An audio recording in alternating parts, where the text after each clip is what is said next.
Olá, esse vídeo é uma continuação da nossa aula 1 do curso Teologia das Cartas Gerais. Nós estamos tratando a respeito do contexto histórico da carta aos Hebreus. E no primeiro vídeo nós falamos a respeito das questões relacionadas às hipóteses para a autoria da carta aos Hebreus e também de hipóteses a respeito de local de procedência e data provável da composição desse escrito. Hoje nós vamos ver questões relacionadas aos destinatários da carta e também questões relacionadas, ou melhor dizendo, nesse vídeo, nós vamos ver questões relacionadas aos destinatários e vamos ver questões relacionadas às circunstâncias por trás do escrito e também ao propósito do autor ao escrever a carta aos Hebreus.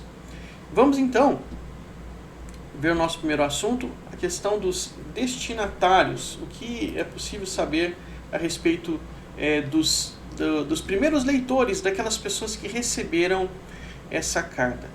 Tudo que diz respeito ao contexto histórico de Hebreus é plausível de controvérsia, e não é diferente em relação aos destinatários.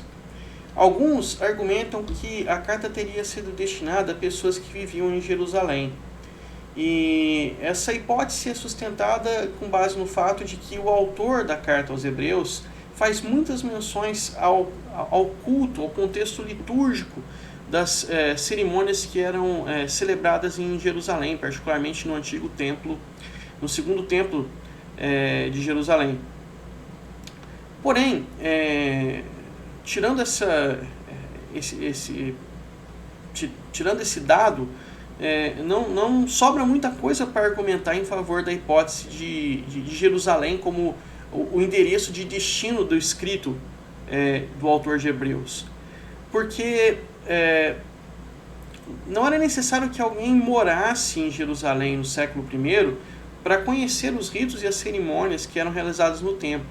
O próprio livro de Atos nos dá argumentos suficientes para dizer que pessoas que viviam em todos os lugares, os mais diferentes lugares do Império, se dirigiam a Jerusalém por ocasião dos feriados, das datas judaicas importantes, para participar das cerimônias do templo. Nós sabemos isso com base nos relatos de Atos capítulo 2. Portanto, esse não é um argumento sólido e forte o suficiente para defender a ideia de que os destinatários estariam em Jerusalém, fossem judeus que viviam na Palestina.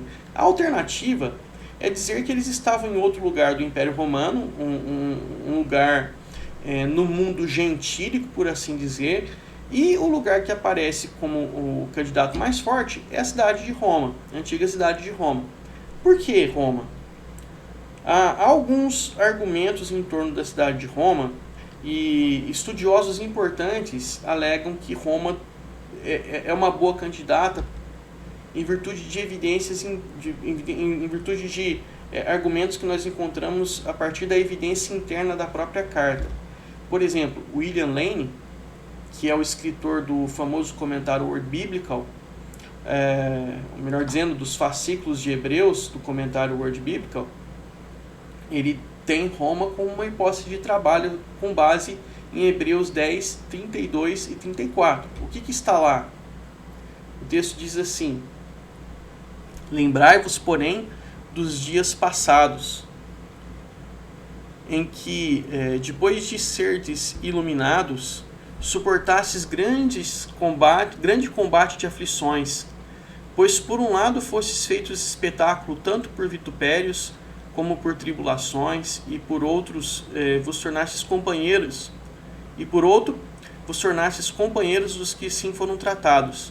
Pois não só vos compadecestes dos que estavam nas prisões, mas também com gozo aceitastes a expoliação dos vossos bens, sabendo que vós tendes uma possessão melhor e permanente.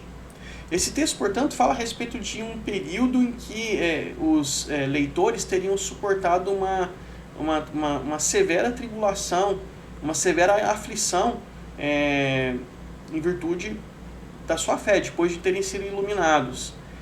E parece que essa circunstância teria se atenuado por ocasião do momento em que a carta foi escrita e enviada para eles. Segundo Lane, um período que se encaixa bem nessa descrição seria o período entre os governos de Cláudio e Nero. Cláudio teria governado Roma por volta do final da década de 50 e Nero na segunda metade da década de 60. Por que o que justificaria essas palavras do autor de Hebreus? Essas palavras se encaixariam num contexto em que os cristãos teriam sofrido porque eles vinham sendo perseguidos e vinham sofrendo forte oposição por parte dos judeus em Roma. E por causa disso, Cláudio decretou a expulsão dos judeus de Roma. Isso teria trazido muito transtorno para a igreja também, porque nós não temos nenhum motivo para imaginar que a igreja de Roma não fosse composta tanto de judeus quanto de gentios. Portanto, é muito provável que, por causa da oposição dos judeus que eram cristãos e faziam parte da igreja podem ter sido expulsos de Roma e, portanto, teriam tido uma série de circunstâncias muito desfavoráveis durante esse período. Porém, pouco depois desse decreto, o edito que expulsou os judeus de Roma foi revogado e, portanto, essa situação de aflição, de perseguição, de pressão teria cessado por um tempo. Teria permitido, inclusive, que muitos judeus retornassem para Roma, para que, depois desse breve período de bonança, novamente uma circunstância muito adversa passasse a afligir a igreja de Roma, a saber, o governo do imperador Nero, que, como você sabe, iniciou a primeira onda oficial de perseguição contra os cristãos. Portanto, segundo William Lane, Roma é uma hipótese muito provável, inclusive fornece elementos importantes para o contexto histórico e para as circunstâncias da carta de uma maneira ampla, de uma maneira mais geral. Mas ainda assim, isso é apenas conjectura e uma hipótese de trabalho, uma possibilidade, uma mera suposição. Não temos nenhum elemento definitivo para dizer que realmente a carta foi endereçada a cristãos que viviam em Roma. Uma outra questão interessante para nós discutirmos sobre os destinatários diz respeito à composição étnica deles. Seriam os destinatários da carta aos hebreus judeus que foram convertidos à fé cristã, judeus que teriam se tornado cristãos e aceitaram Jesus como Messias, portanto, ou seriam os destinatários da carta aos hebreus, particularmente gentios alcançados pela mensagem do Evangelho, como os gentios alcançados, por exemplo, pelo apóstolo Paulo.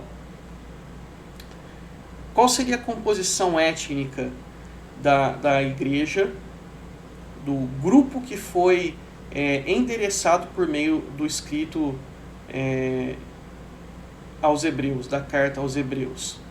Obviamente que até o próprio nome que tradicionalmente foi atribuído ao escrito sugere que essa é a hipótese mais razoável, de judeus convertidos ao cristianismo. Há uma série de elementos que podem nos ajudar a sustentar essa opinião.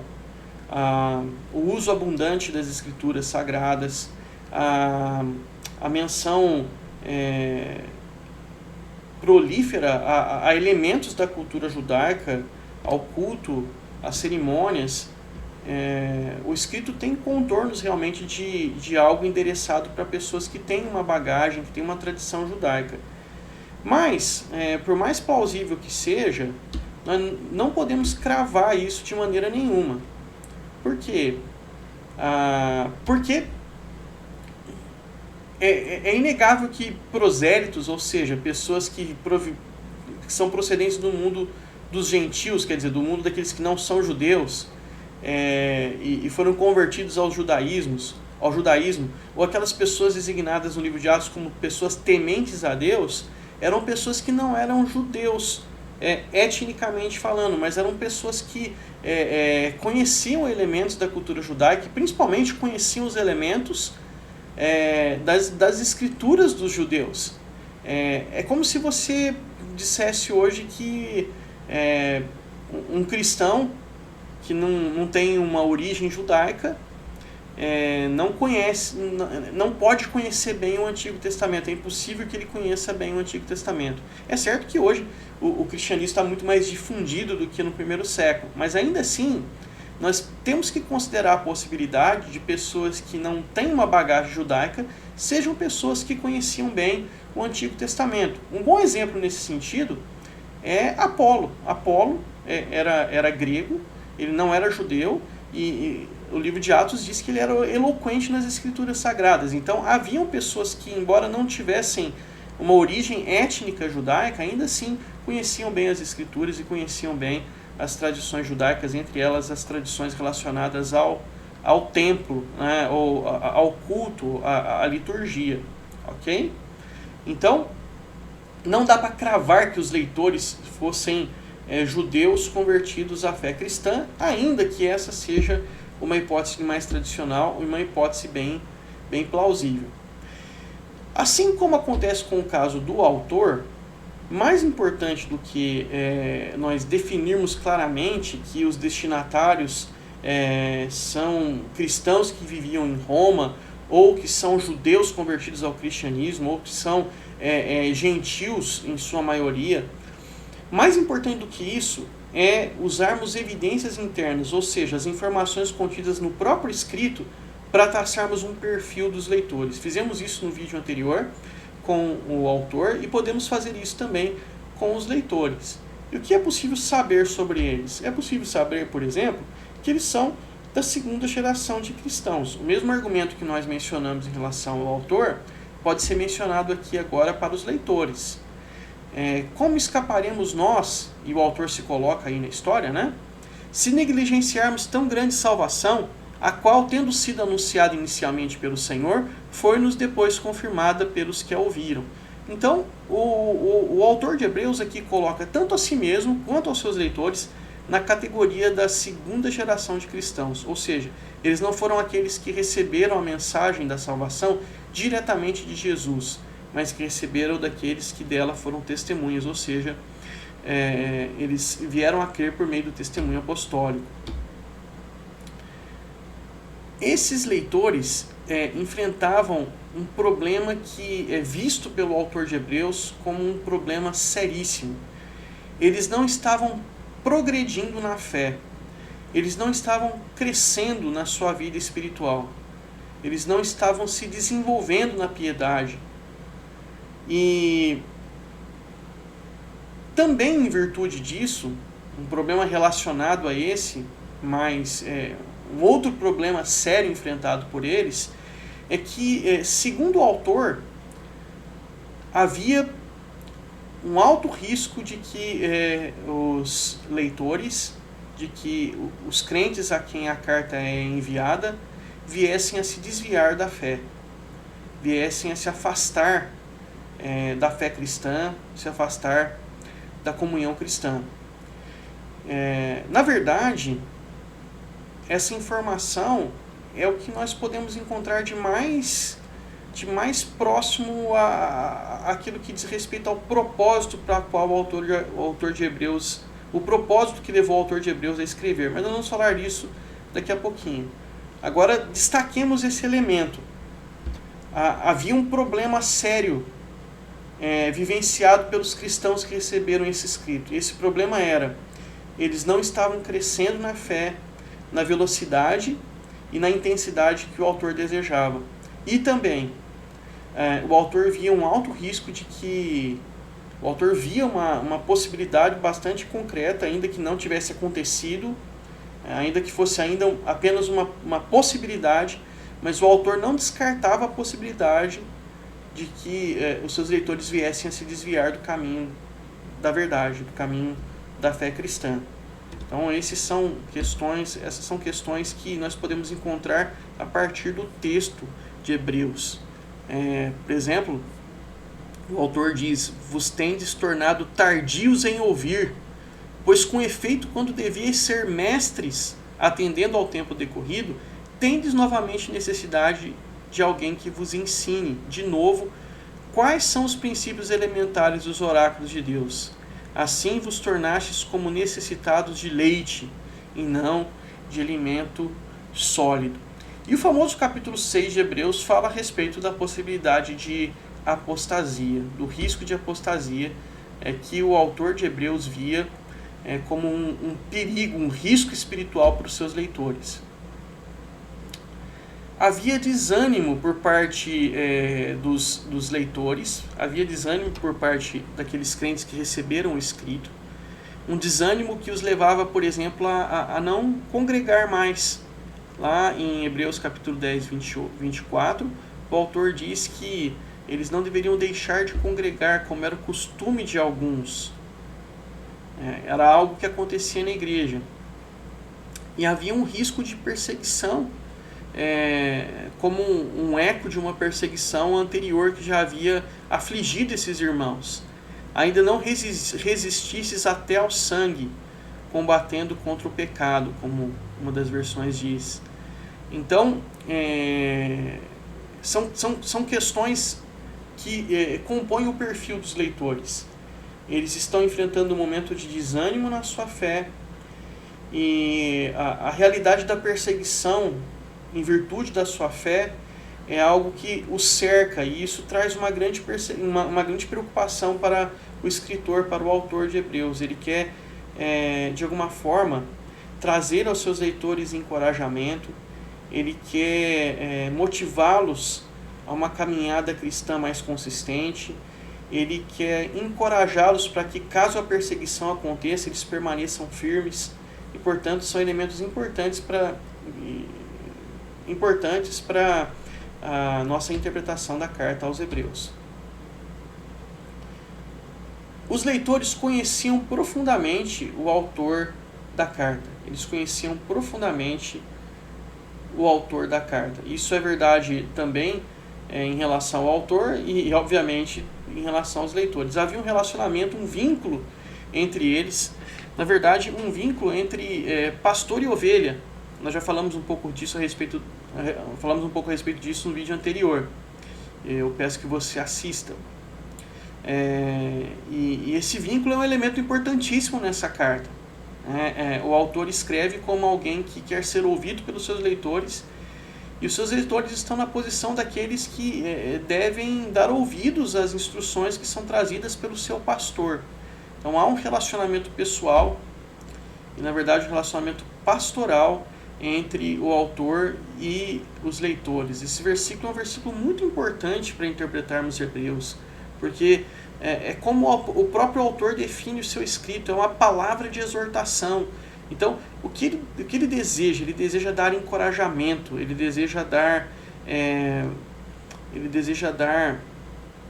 essa exortação, essa palavra de conforto, de coragem, de correção, essa palavra pastoral que é capaz de fomentar vida espiritual nos seus leitores. O autor se vê numa posição de alguém que é hábil para fazer isso, e, por outro lado, os leitores são pessoas que estão sob a influência desse líder e que estão precisando desse tipo de mensagem na qualidade de pessoas sujeitas à autoridade deles, sujeitas ao cuidado pastoral deles. Então, portanto, há esse vínculo entre autor e leitor. É um grupo imerso na cultura helenística, e por isso a forma de argumentação que o autor de Hebreus usa, lançando mão de todo o seu repertório retórico, fazendo uso das suas ferramentas retóricas, e escrevendo em um grego que talvez seja o grego mais elaborado, mais sofisticado do Novo Testamento. A linguagem que ele usa é uma linguagem que encaixa bem em um grupo que é um grupo imerso na cultura helenística, um grupo que vive realmente, muito provavelmente, no mundo greco-romano. Não que eles sejam gentios, mas eles conhecem a cultura grega, talvez sejam falantes da língua grega. E esse grupo também, alguns argumentam, dado a complexidade das construções teológicas, dos ensinos bíblicos que o autor de Hebreus traz, presume-se que seja um grupo conhecedor da Escritura. O próprio autor os define como alguém como um grupo que já tinha uma vivência na fé, que já tinha uma bagagem cristã. E esse era justamente um dos problemas. Eles deveriam ter crescido mais na fé do que eles haviam crescido. Portanto, é um grupo que conhece a Escritura, né? Então, são elementos que nós, vou voltar aqui um pouquinho, são elementos importantes para conhecermos os leitores. Quem são os leitores dessa carta? Uma segunda geração de cristãos que não estavam progredindo na fé como deveriam, enfrentavam desânimo e perseguição, conheciam bem o autor da carta e eram um grupo que tanto conhecia a Escritura como era um grupo que estava imerso na cultura helenística, né? Os 70 ali em números romanos, como você sabe, é uma referência à Septuaginta, a tradução da Escritura Sagrada para a língua grega, que foi usada pelo autor de Hebreus. Então, uma conjectura que se faz: seriam os leitores judeus helenistas convertidos ao judaísmo? A mesma pergunta que se faz em relação ao autor de Hebreus: seria o autor de Hebreus um judeu helenista convertido ao judaísmo? Não dá para afirmar nenhuma coisa ou nem outra, mas sem dúvida nenhuma é uma hipótese que se encaixa muito bem à luz das evidências internas que nós vimos, tanto para o autor quanto para os leitores. O próprio texto da carta aos Hebreus indica que o perfil mais provável dos primeiros leitores da carta aos Hebreus seja esse, que eu vou colocar aqui para você. Os leitores estavam imersos na cultura helenística, provavelmente eram egressos do judaísmo e, portanto, estavam familiarizados com a escritura judaica em sua versão grega, compunham uma igreja pastoreada pelo autor da carta, talvez próxima a Roma, que sofreram no passado algum grau de perseguição e que agora corria risco de enfrentar condições ainda mais severas. Esse grupo, que já deveria ter condições de catequizar outros, ou seja, ensinar outros na fé cristã, dava indícios de enfraquecimento e imaturidade espiritual e corria algum risco de apostasia. É óbvio que isso é uma hipótese, é uma conjectura, é uma possibilidade, mas que se encaixa muito bem nas informações que foram trazidas pelo próprio autor e que são derivadas do próprio escrito, né? Talvez isso defina bem, essas informações definam bem o perfil e quem são as pessoas que leram inicialmente a nossa carta aos Hebreus, tal como se encontra na nossa Bíblia. Vamos prosseguir para olhar agora para a questão do propósito, um dos elementos de contexto histórico mais importante para nós interpretarmos as cartas, os escritos do Novo Testamento. O que é possível saber a respeito do propósito, das circunstâncias por trás do escrito e do motivo que levou o autor a escrever para esse grupo? Você já deve ter deduzido muita coisa a partir daquilo que foi dito até aqui. Então nós vamos rapidamente formular as possibilidades que aparecem aí. Como tudo na carta aos Hebreus, o propósito também é motivo de debate. Há uma hipótese tradicional relacionada ao motivo que teria levado o autor de Hebreus a escrever para esse grupo de leitores. Essa hipótese tradicional sustenta que havia apostasia entre os leitores, ou seja, havia apostasia ou havia um alto risco de apostasia. Havia a possibilidade de que os leitores abandonassem a fé cristã. A questão é, abandonassem e trocassem a fé cristã pelo quê? Uma hipótese é que eles abandonariam a fé cristã e sendo judeus convertidos ao judaísmo, ou judeus convertidos ao cristianismo, eles voltariam a praticar o judaísmo. Então, o autor de Hebreus teria escrito para dissuadi-los dessa ideia e para mostrar para eles que isso seria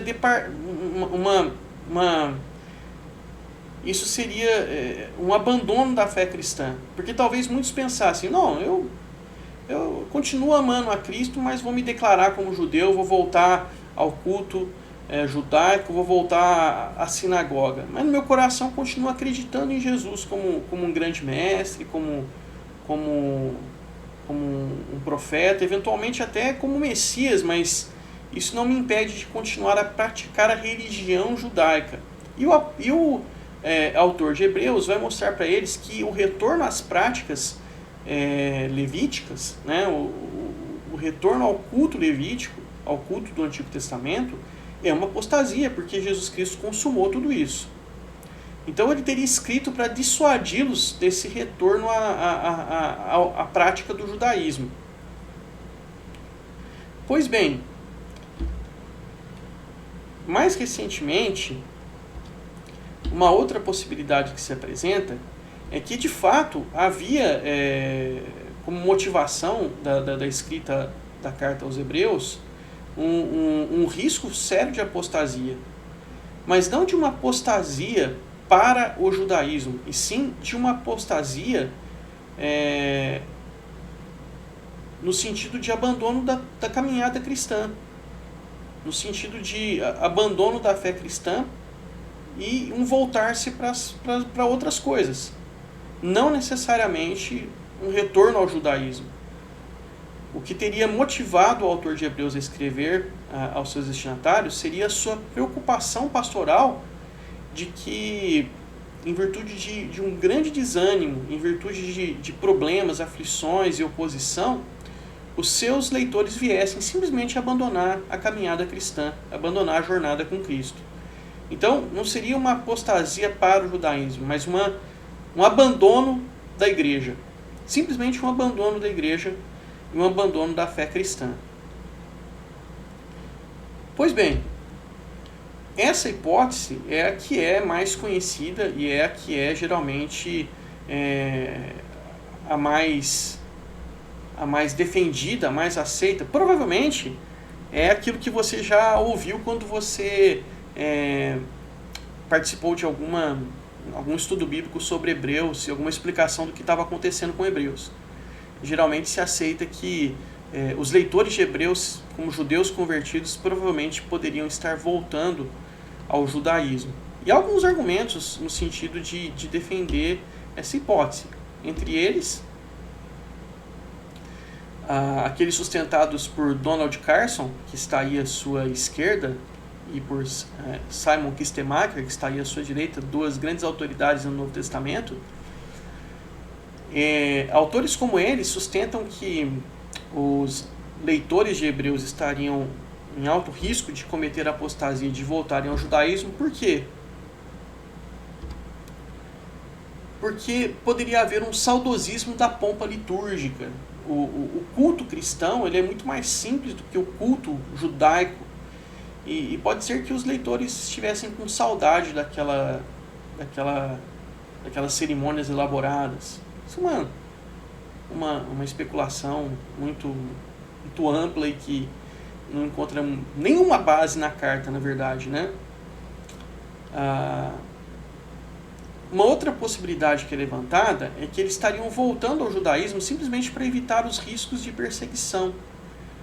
O fato é que a situação em Roma, por exemplo, se inverteu e o judaísmo, que num determinado momento foi considerado como uma religião ilícita, com a revogação do decreto de Cláudio, passou a ser considerada uma religio lícita, ou seja, uma religião permitida.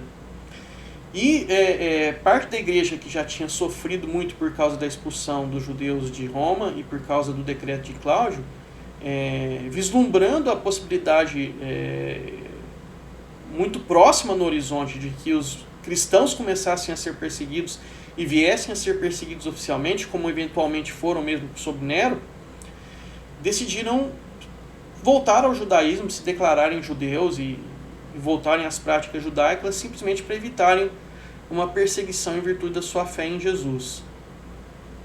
E a fé em Cristo ficaria mantida em segredo, a fim de evitar maiores problemas. O autor de Hebreus, então, responderia a um contexto como esse, usando o Antigo Testamento de modo polêmico, ou seja,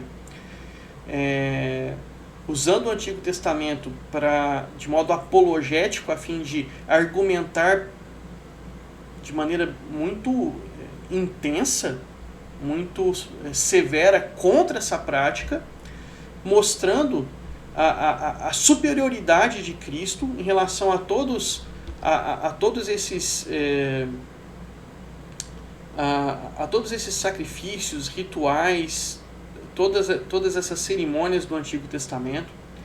Cristo é superior a tudo isso, Cristo consuma tudo isso e, portanto, ele escreve com o propósito de persuadir os leitores a respeito da superioridade de Jesus e dissuadi-los da ideia de voltarem ao judaísmo, de voltarem às práticas judaicas, a fim de mostrar que um retorno ao judaísmo de fato é uma apostasia, é um abandono da fé, mesmo que se mantenha em segredo no coração uma fé em Jesus, em algum sentido, aquilo que Jesus representa, aquilo que o Evangelho nos revela, torna impossível uma volta à prática dos ritos judaicos. E esse foi exatamente o problema que Paulo argumentou em Gálatas e se revela também uma possibilidade de propósito aqui em Hebreus também. Então, alguns argumentam que o autor teria escrito com esse motivo, com esse propósito, movido por isso, a fim de evitar uma apostasia no sentido de um retorno ao judaísmo. E aí nós temos autoridades, scholars de Novo Testamento de grosso calibre para defender essa possibilidade.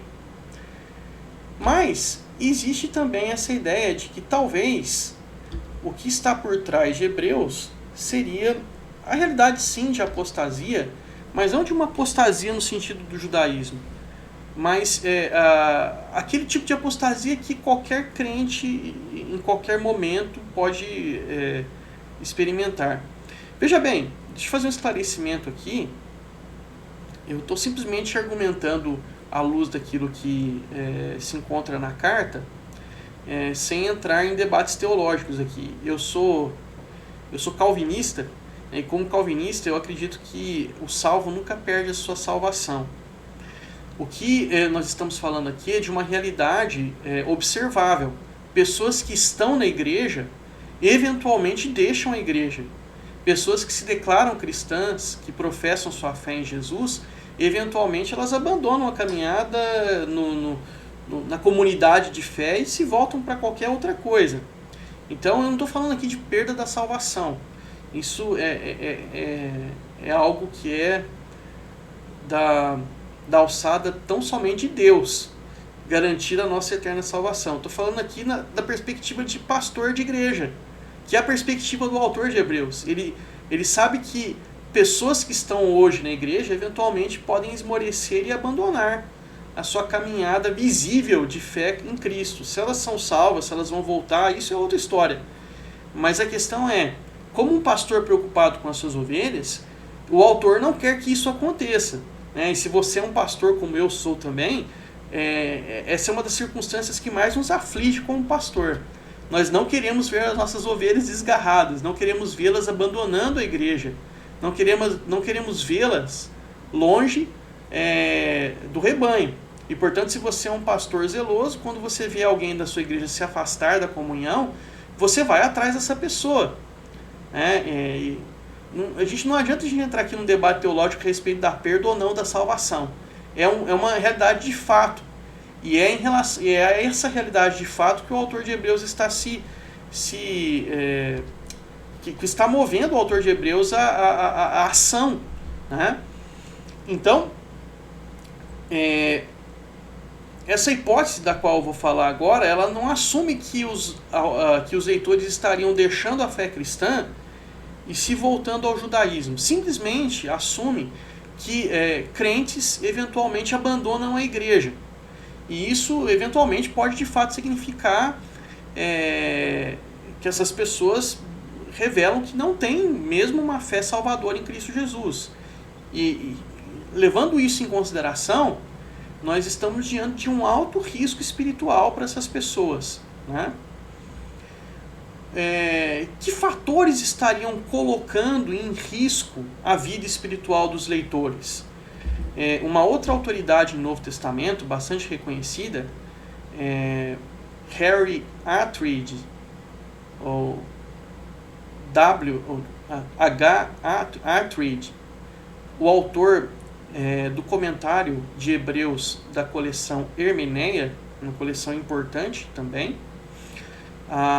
ele diz que fatores externos e fatores internos poderiam ser uma influência que colocaria pressão sobre esses cristãos a ponto de que eles cedessem e abandonassem a comunhão, abandonassem a fé. Que fatores são esses? A oposição dos judaizantes. Se de fato esses cristãos são cristãos que moravam em Roma, como eu já mencionei para vocês, foi justamente a bagunça criada pela polêmica entre os judeus e os cristãos que levou o imperador Cláudio a decretar a expulsão dos judeus de Roma. Para ele não sabia fazer diferença entre cristão e judeu. Para ele era uma questão de briga entre judeus e, portanto, ele expulsou os judeus de Roma. E isso poderia estar acontecendo porque cristãos judaizantes ou autoridades judaicas estavam gerando uma grande oposição contra a igreja, estavam trazendo aflição para a igreja, estavam perseguindo a igreja. E esse é um cenário recorrente no livro de Atos, que talvez seja um cenário que se aplique também aqui no caso dos leitores de Hebreus. É possível que eles sofressem também oposição pagã, que eles estivessem sendo estigmatizados socialmente, porque eles abandonaram, suponha que a igreja fosse uma igreja, a igreja padrão do primeiro século, agregava judeu e gentil. Era uma situação que se tornou cada vez mais recorrente. E o fato dessas pessoas aderirem a uma nova fé, ou experimentarem essa mudança que a fé no Evangelho traz, poderia ter levado a uma estigmatização social. Eventualmente agora elas não frequentavam mais os mesmos lugares que elas frequentavam, eventualmente elas experimentaram uma situação em que, se fossem gentios convertidos, certamente as levaria a um rompimento com toda a estrutura social do paganismo, por exemplo. Então são circunstâncias que poderiam fazer com que esses cristãos sofressem muita pressão a partir de fontes externas, fontes que vinham da sociedade, da cultura, e essa pressão eventualmente poderia levá-los a um esmorecimento e a um eventual abandono da fé. Mas eles poderiam também estar enfrentando algumas pressões de natureza interna. Por exemplo, eles poderiam estar vivendo uma situação de dúvida, dúvida teológica, dúvida do ponto de vista do progresso, no crescimento da fé em relação à pessoa de Jesus Cristo. Talvez faltasse para eles uma compreensão mais profunda da natureza da obra de Jesus como sacerdote, da obra sacrificial de Cristo, que o levou à cruz, que o levou ao seu sacrifício, que levou a entregar sua vida em favor da igreja. Em outras palavras, se Jesus é o meu Salvador, por que ele morreu? Por que ele teve que morrer? Por que eu tenho que acreditar num Salvador que é um Salvador morto e não um rei triunfante, um vencedor? Por que um Messias que morreu? Então, o autor de Hebreus, certamente, ele é muito enfático, ele elabora argumentos poderosos para mostrar o significado teológico da morte de Jesus. Então, talvez ele estivesse enfrentando dúvidas como essa. Outra possível dúvida diz respeito à demora da volta de Jesus, a demora da parousia. Por que Jesus demora tanto para voltar, se de fato ele vai voltar? Então, dúvidas com relação a Jesus, com relação a sua pessoa, a sua obra, poderiam estar afligindo o coração dessas pessoas, poderiam estar causando uma aflição interna nessas pessoas, E o autor de Hebreus se vê na posição de alguém que tem que resolver essas questões. Ele é pastor dessa igreja, ele tem que cuidar deles. Ele tem que cuidar dessas pessoas espiritualmente. Portanto, ele escreve no sentido de tanto encorajá-los a uma perseverança diante de pressões externas, encorajá-los a permanecerem obedientes ao chamado de seguir a Jesus, independente das circunstâncias externas, quanto escreve também com o propósito de fortalecer a fé dessas pessoas em Jesus como Filho de Deus e como nosso supremo sumo sacerdote. E esses, na verdade, são os dois grandes temas de Hebreus. Jesus, o Filho de Deus, o sacerdote da nova aliança, é superior às figuras do Antigo Testamento, superior aos personagens do Antigo Testamento.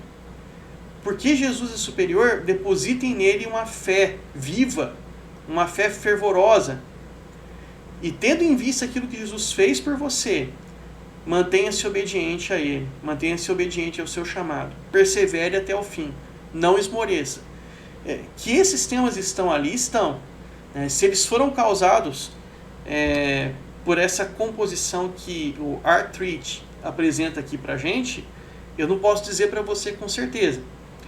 Mas, sem dúvida nenhuma, isso aqui pode compor realmente o cenário que está por trás do propósito que levou o autor de Hebreus a escrever. Mesmo que a apostasia seja no sentido do judaísmo, essas formulações apresentadas aqui por Artrid, elas se aplicam também. O fato é que, se você considerar o cenário de apostasia para o judaísmo, você tem uma cor muito forte de Citizen Living, quer dizer, você tem uma circunstância vivencial que vai fazer com que você enxergue isso por toda a carta. E o fato é que nós não temos um argumento decisivo para dizer que a apostasia, ou o risco de apostasia, era em virtude de um abandono em prol do judaísmo. Não estou dizendo que não é. Pode ser, é até provável que seja. Mas mesmo que não for, ainda assim fica claro que existe um risco de apostasia. E essas explicações trazidas por Artrid, elas se encaixam muito bem na evidência interna da carta para justificar o motivo que levou o autor de Hebreus a se preocupar com a saúde espiritual dos seus leitores e com a possibilidade de que eles viessem a abandonar a igreja, a abandonar eventualmente sua caminhada com Cristo. Eles sofriam pressões por parte da sociedade que os cercava, eles sofriam pressões internas decorrentes de dúvidas, de questionamentos em relação à fé que eles haviam abraçado. E por isso tinham um risco de uma ruptura na sua trajetória como cristãos.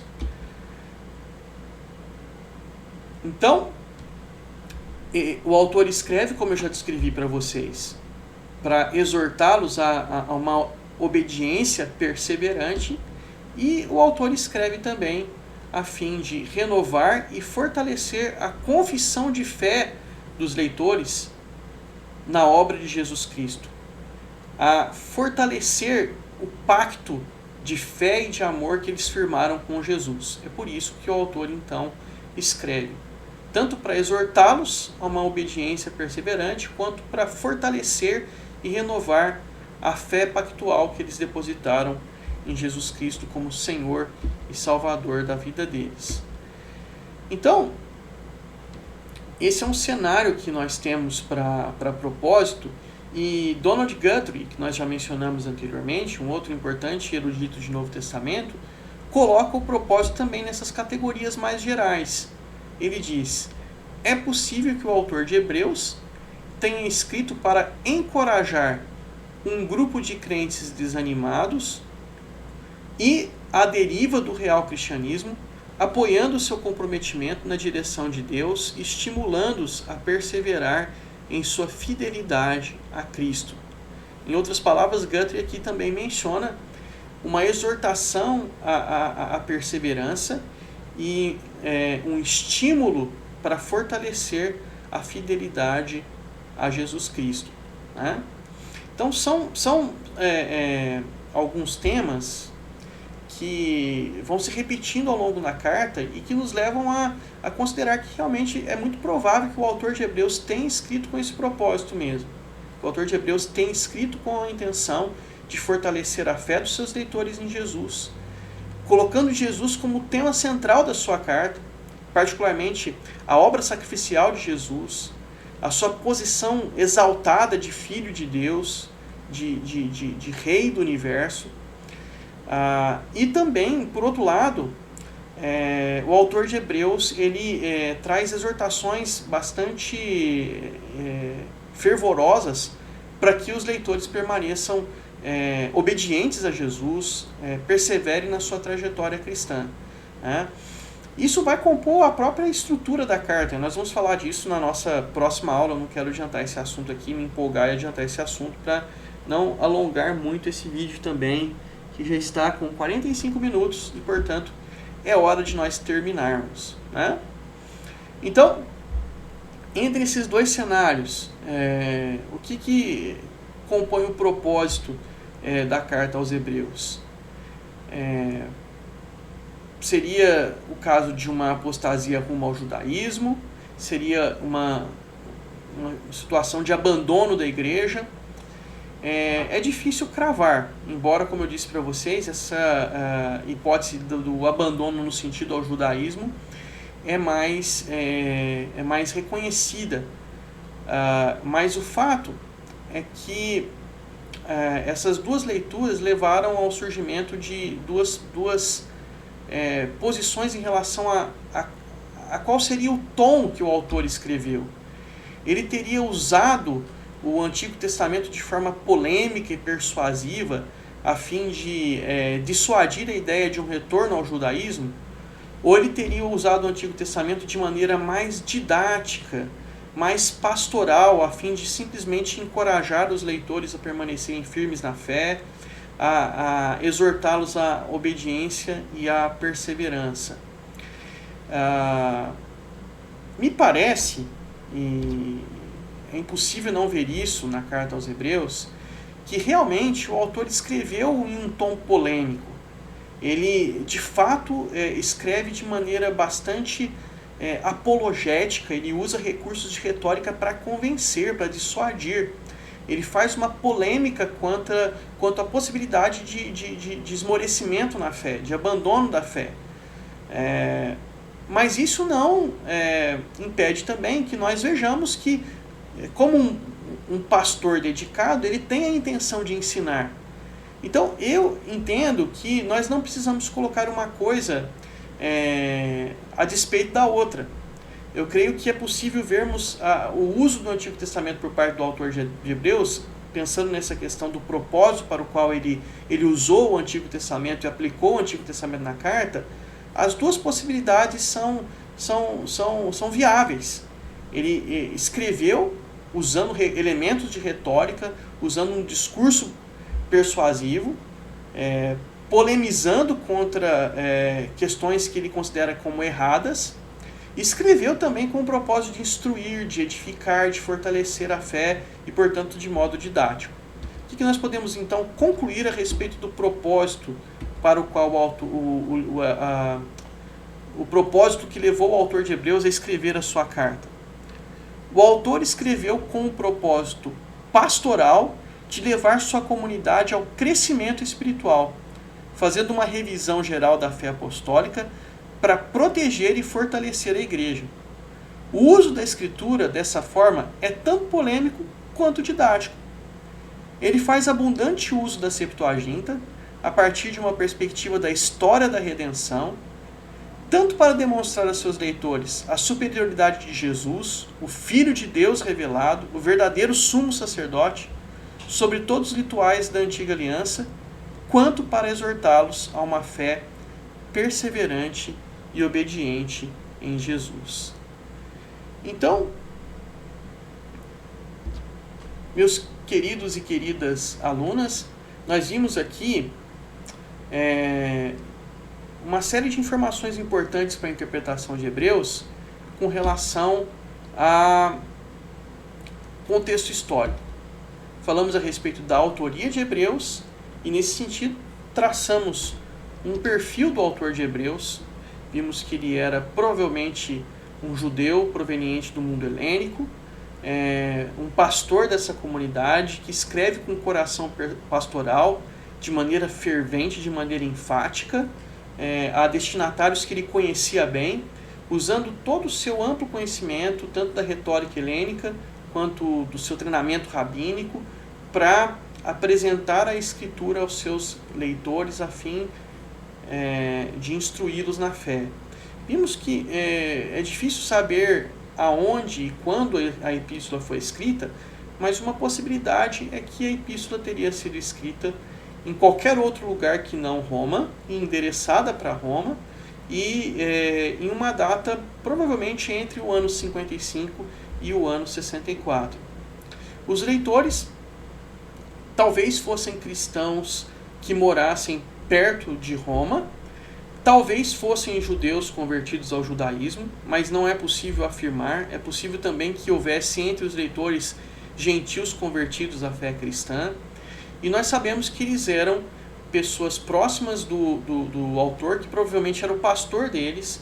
Sabemos que eles estavam em um momento de risco espiritual, até mesmo de risco de se afastarem por completo da fé, e que eles não tinham experimentado o progresso espiritual que o seu pastor, o autor da carta, esperava deles. E vimos que o autor escreveu esse texto com o propósito de impedir um dano espiritual irreversível na vida dos seus leitores, que seria o caso deles se afastarem da fé cristã. Seja em virtude de um afastamento no sentido de um retorno ao judaísmo, seja no sentido de um afastamento para qualquer outra direção, o fato é que a apostasia é uma realidade terrível e o autor de Hebreus escreveu com o propósito de evitá-la. Ele faz isso usando o Antigo Testamento com um duplo propósito, com um propósito polêmico de mostrar que se afastar de Cristo em qualquer sentido é perdição, mesmo que for um afastamento de Cristo no sentido do judaísmo. Isso é um retrocesso porque Jesus é a consumação daquilo que o judaísmo representa, das cerimônias, dos ritos do Antigo Testamento. Portanto, ele polemiza em relação a essa possibilidade para evitar que ela aconteça. E o autor de Hebreus usa também o Antigo Testamento com o propósito de fortalecer, de edificar, de ensinar os seus leitores a respeito de Jesus, a respeito de quem Jesus é, a respeito do que ele fez. Portanto, ele tanto edifica a fé dos seus leitores quanto os exorta a uma obediência perseverante na sua caminhada com Cristo.